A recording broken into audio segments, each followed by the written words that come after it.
بسم الله الرحمن الرحیم. دوه سواله ډیر زیات ماته راځي. اول سوال دا چې ته وایې که چیرته یو انسان د یو ګناه نه توبه وباسي نو هغه ته الله رب العالمین دا ګناه معاف کوي، نو آیا په توبه ایستلو باندې پردی حق د بندګانو حقونه دا هم معاف کیږي؟ نو د دې سوال په جواب به دا زه ووایم چې محترمو حقونه چې دي دا په دوه قسمه دي. یو د الله رب العالمین حقوق دي، بل د بندګانو حقوق دي. د الله رب العالمین حقونه لکه مثال طور الله په تا باندې منځ فرض کړی، دا د الله یو حق دی. که یو څوک منځ ونه کړي نو دا ګناهګار شو.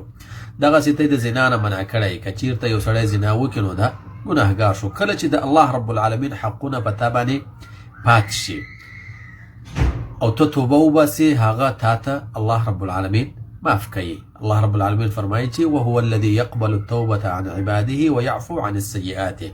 الله توبه قبلوي د خپلو بندګانو او معاف کوي ګناهونه. دا د رب العالمین صفت دی. نو څوک چې په اخلاص توبه وباسي، هر قسم ګناه که تا کړی، که دې شرک کړی، که دې وتد دې کړی، که زنا دې کړی، که دې غلا کړی، که هر څه دې کړی، که دې مونځ پرېښی، که روژه دې نه نیولې، که دې هر څه کړي چې توبه وباسي، الله رب العالمین هغه ګناه درته معاف کوي.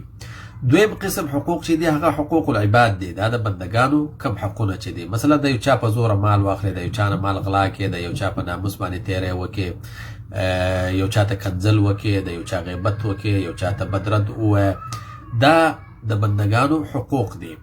دا حقوق الله رب العالمین په توبه باندې تا ته نه بخي تر څو پورې چې دا بنده په خپله تا ته معافي نه یې کړی او یا دې بیرته هغه ته خپل حق نه یې واپس کړی. ځکه چې الله رب العالمین د عدل ذات دی. عدل او د انصاف تقاضا دا ده چې پردی حق څوک چاته باید ورونه بخي، ځکه دا دغه حق دی. نو د دې وجې نه الله رب العالمین د بنده حق بنده ته نه وربخي په توبه ایستلو باندې. البته یو مسله شته، هغه دا چې په هر چا باندې چې ته ظلم کوې، مثال طور ته په یو چا باندې ظلم وکړو، د یو چا مال دې واخیسته، د یو چا نه دې پیسې غلا کړې، نو په دې کې دوه حقونه دي. یو د رب العالمین حق دی.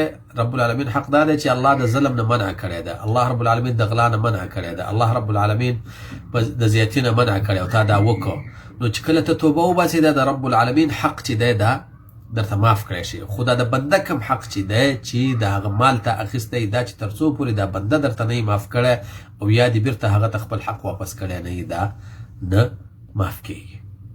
او رسول الله صلی الله علیه وسلم فرمایي، وایي کله چې انسان شهید شي نو یغفر له کل شی، هر ګناه هغه ته معاف کړی شي الا الدین، د قرض نه علاوه. او دا ځکه چې قرض د بنده حق دی. نو که چیرته بنده ته د بل بنده حقونه هم الله رب العالمین معاف کولی په توبه باندې، نو شهید ته به معاف کړي وای. هر کله چې شهید ته نه معاف کول کیږي او یا نه معاف کیږي، نو د دې دا معنا ده چې بل هیڅ چاته نه معاف کیږي. د دې وجې نه د بندګانو د حقونو نه باید انسان ځان وساتي. او د دې وجې نه به رسول الله صلی الله علیه وسلم چې کله جنازه راله نو هغه به تپوس کوو چې آیا په دې انسان باندې قرض شته که نشته. که چیرته به قرض ورباندې و نو رسول الله صلی الله علیه وسلم ورباندې جنازه نه کول. یو صحابي یو چا جنازه ورته راوړل شو، نو رسول الله صلی الله علیه وسلم تپوس وکړه چې آیا په ده باندې قرض شته؟ نو صحابه ورته وفرمیل چې او په ده باندې 2 دیناره قرض شته. نو رسول الله صلی الله علیه وسلم ورته وفرمیل چې صلوا علی صاحبکم، تاسو په خپل ملګري باندې منځ وکئ.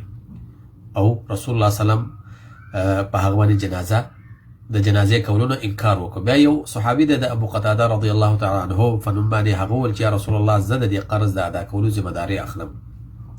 نو بیا رسول الله صلی الله علیه وسلم په هغه باندې جنازه وکړه. او وروسته بیا هر ورځ د ابو قتاده نه تپوس کوو چې آیا تا قرض ادا کړه که دې ادا نه کړه. کله چې هغه وویل چې ما قرض ادا کړه، نو رسول الله صلی الله علیه وسلم ورته وفرمیل چې الان بردت جلدته، اوس تا د چمړه یا پوستکی ور یخ کړه. یعنی هغه که چیرته په عذاب کې د عذاب نه دې خلاص کړه یا جنت ته دې بوته، چې ځکه جنت ته تر هغه پورې نشي تللی تر څو پورې چې قرض نه یې ادا کړی شوی. نو پردی حق چې دی دا انسان ته نه معاف کیږي هر څومره توبې که ته وباسې. البته یو خبره شته، که چیرته ته په صدق باندې توبه وباسې او د الله رب العالمین نه وغواړې چې یا الله ما ته توفیق راکړي چې د دې بنده د حق زه ور ادا کړم، نو رب العالمین ستا سره خاص کومک کوي په دې حق لکه. رسول الله صلی الله علیه وسلم فرمایي چې په 3 شیونو کې رب العالمین د انسان سره خاص کومک کوي، چې په هغو کې یو نکاح ده چې کله په دې نیت باندې یو سړی واده کول غواړي چې هغه د زنا نه بچ کړی شي. د واده په مهر کې الله رب العالمین د انسان سره خاص کومک کوي. او دویم چې ده هغه د قرض په ادا کولو کې که چیرته تا د یو چا قرض اخیستی یا د یو چا پیسې اخیستی او بیرته د هغه حق ورکول غواړې نو چې په اخلاص د رب العالمین نه وغواړې او کوشش وکې، داسې نه چې یوازې غواړې او کوشش نه کوې، نه چې کوشش وکې نو الله رب العالمین ستا په مال کې ستا په کوشش کې برکت اچوي او یو وخت به راځي چې ته به د قرض او د حق ور ادا کې.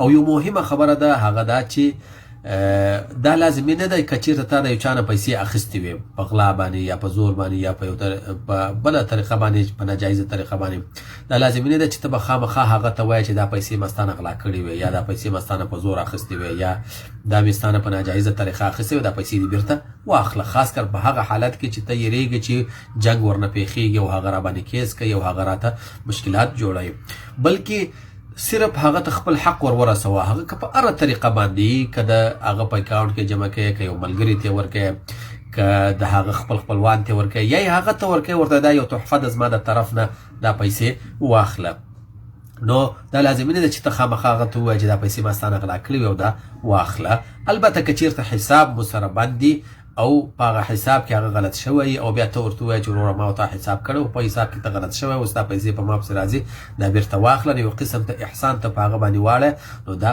ښه کار دی او ځکه چې هغه به نور تا ته زړه کولاو شي او نور به ستا سره محبت پیدا شي، دا ښه کار دی. خو که چیرته جنګ ورنه پیښېږي یا لانجه ورنه پیښېږي یا ته شرمېږې نو لازمي نه ده چې خامخا به هغه ته وایې چې دا پیسې ما ستا نه غلا کړې وي، بلکې هغه ته خپل حق ورسوه که په هره طریقه باندې.